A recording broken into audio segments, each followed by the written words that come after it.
Give her, baby. I'm baby now. All right, that's all right. Clueless Plant Duo here, Crystal and Nate. Hi, guys. Crystal's behind here. So we're going to showcase the Ming Aralia here. This is actually, used to be kind of a classic houseplant back in the 80s. It's actually like a shrub / tree. It's one of my favorites because, well, look at it. It's just beautiful. It's got nice texture, small leaves. This is almost about as high as you're actually going to get out of it, which is really, really nice. So this does not grow any taller than this? No, it's like 1 to 2 meters high. I didn't know that. That's kind of where it taps out when in a potting condition. It is actually native to India. Okay. Right? So it only you would know that. Of course, only you would know that. You know, a little bit. Potting soil. Okay, so this is important, guys. When you're actually picking out your plants, it's important to know where they're coming from so you know what kind of potting mix to use. He's right, guys. Right? So this kind of potting mix is actually well draining, but actually full of organic, which I'm sure I'll probably get into a little bit later on as well. So it does like that compost, so a peat moss, cork acquire, perlite kind of mix. Again, we'll get into soils later on, but this is actually just a beautiful plant. I've owned one of these, I think probably for the last 30 years. There was like a 10-year period where I didn't own one, reacquired one, and it's just been doing fantastic. It is a little bit of a humidity-loving plant, I'm not gonna lie. So through the seasonality, so in Canada here, we're gonna go through our humid seasons and our dry seasons. So coming up to winter time, with the heat vents on, it really sucks the moisture out. So these guys tend to suffer a little bit more. You tend to get spider mites because spider mites do like it when it's a little bit on the drier side. So you have to keep an eye on this. And also any dead leaves, try to keep it manicured. Less chance of pests being able to get into it. But yeah, I just wanted to kind of show it off. I'm going to go a little bit closer, guys. I want you to take a look at how small and fine they really are and where the spider mites really can hide. So Nathan, show us a little section here. Here. Right, getting up in these upper sections, you'll start to see webbing all the way through here. You'll be able to see them all up in here. I don't have one at any rate now, but that's where you're going to be watching for it. But you can appreciate the nice fine texture of the foliage on this. And when you put it into a backdrop, it's not so sterile. It gives you something more to play with when you're actually trying to place your plants in certain locations that are going to complement other ones. So I figured just before I actually send this upstairs, because it's going to live in my room now, just so I can keep an eye on it a little bit more. So before I did that, I wanted to actually get you to see it, and I'll show you what kind of pampering I give it throughout the winter, right? So yeah, I guess I'll be on the very next segment.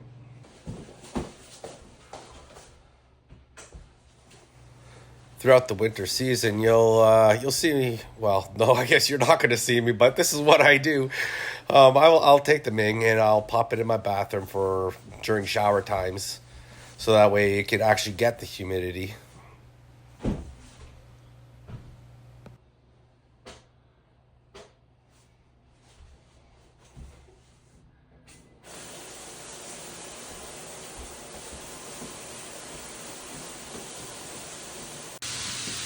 You can see how much humidity builds up in this bathroom.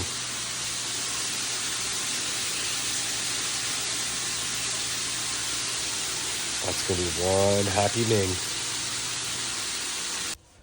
So now that it's actually enjoyed a little bit of humidity from this bath, I'm going to actually give it a wash down, get rid of all these pests that could be on these things, because these things, like I said earlier, spider mite likes to get all up in this foliage. So if we can actually keep this clean as often as possible, then it's only going to benefit you. That way you're not actually going to have to get into all the chemicals and the pain in the butt part of actually trying to get all the webs out of such fine foliage. So right now I got it in a cover pot. So take that down. Get it out. Kind of big. And it's gonna be too hot here. We're gonna change out the sweater. All right, so this is gonna be actually very useful for any of your plants if you're actually gonna try and keep on top of your pests. It really is kind of a good idea to give them those wash down. It's a very good preventative. Not that I'm gonna say it's gonna solve all your problems, but it's gonna help. So I'm gonna get this water going here. You know, decent spray, not too hard, not too soft.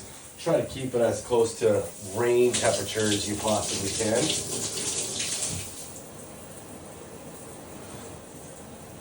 That way it's not too much of a shock. And then let's just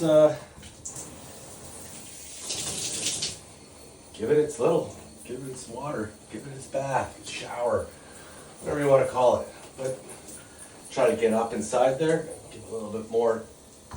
There we go. So try to get underneath all the different leaves and branches. Try not to be too rough with it because these are very fine. And this is also going to pre-soak my soil down here in the pot. So that way it'll actually start soaking it all up so that way I can actually give it some fertilizer water, which if I haven't mentioned to any of you guys yet is pretty much I do fertilizer water every watering, but half or quarter diluted. Turn this thing around. But these plants I've been used to, that's what I've been doing. So if you're going to actually start doing fertilizer, I would suggest that you maybe do it every other watering until your roots can actually get used to it. That way they're not going to burn or potential burning. Like we're going to try to avoid this as much as possible. But like I said, very dry climate in my house, like 13% relative humidity. This plant does enjoy some more humidity, although it has been fairly forgiving. So I like to try to treat it every now and again. Can't do it every time, but that's why it's now going to be housed up in my room, so that way it can enjoy these benefits. So once you got that bad boy done, good. Ideally, to help this dry up, you'd get some airflow or a fan, which I don't really have right now, so I'm not going to keep it in this bathroom very long, but the humidity is built up in here again. So, but the water really hangs on to these leaves, so we're going to give them a little bit of a shake off. Just turn them around here. It's quite the pile. All right. So, I'm going to let that be. And poke my finger in the soil. It's definitely down there. Okay, so now I guess the next thing to do is I'm going to get myself a little batch of fertilizer water, soak it right through so it can actually drain right out here, and yeah, I'll be back in a minute. All right, I'm back. Got another basically it's 2 liters. It's quite a decent sized pot. I'm pretty sure I've showed you. Maybe I should have just made sure I was able to get it into the frame, but it's got a pretty decent sized pot to it. Fairly heavy, especially when it's wet. But these plants, actually, I find that they like to be kept moist but not wet, which, like, you haven't heard that one before. But pretty much I let this thing almost completely dry out before I actually water, but I don't want to let it get like super dry. You can get the moisture meters, that sticks right down. This isn't a chunky soil. It's well draining, but there is organic material in there, so it'll actually retain the moisture, which means you'll get an accurate measurement on your moisture meter, especially since the prong could get you way down in there. So I'm going to give it its one. So using the tap water, from the shower would have soaked it through. And now we'll put in the fertilizer water. We'll push any of the, let's say, crappy iron and chemicals or chlorine. It'll flush this right out through the bottom, so that way pretty much the fertilizer water is all that's left over. I'll get the fertilizer, I'll show you how I'll make it at some point. But yeah, this is, it's good for this plant, and it's pretty much the same technique is good for most of your plants. If you end up finding that you have a pest issue, or you're not sure if your soil's getting all the way through, then by all means soak it all the way through. Let it drain right out before you do anything with it. So I'm gonna leave this right here for now. I'm gonna get it propped up on an angle. That way, through all the drainage holes in the bottom, all the water can focus to one end and get out. I'm going to turn on the fan up in here. I've already put another little fan here turned on, so we get so much airflow. And for the meantime, it's not going to get that much light, but it's going to get the chance to bask in the humidity for a while. So after a couple hours of adulting, this thing's ready to come back out of the bathtub.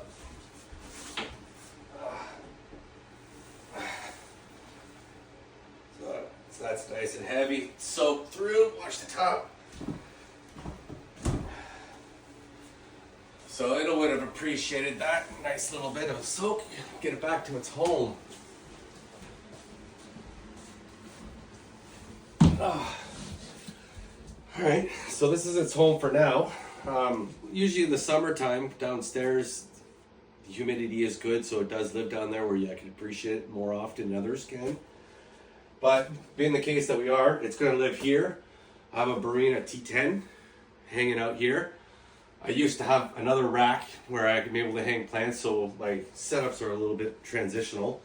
So it'll provide most of its light here. And then this window over here will give it at least a little bit of something. The sun comes up over here and shoots across, so it's not a whole heck of a lot of light, but at least it'll give something for this backside. If not, I just rotate this bad boy so it can get as much even growth as possible. So she doesn't require a lot of light. It basically thrives in like a lower light. I've had it at a higher, I don't know, foot candles, where it's been getting a lot of light, and I found that it really actually suffered. So if you get it kind of put away into that more of that medium lighting, it'll actually probably do all right, at least for me. So that's about it. If you guys have any other questions, comments, you're curious about something, throw them in the comments section and we'll try to get back to them. It's Clueless Plant Duo. Peace out.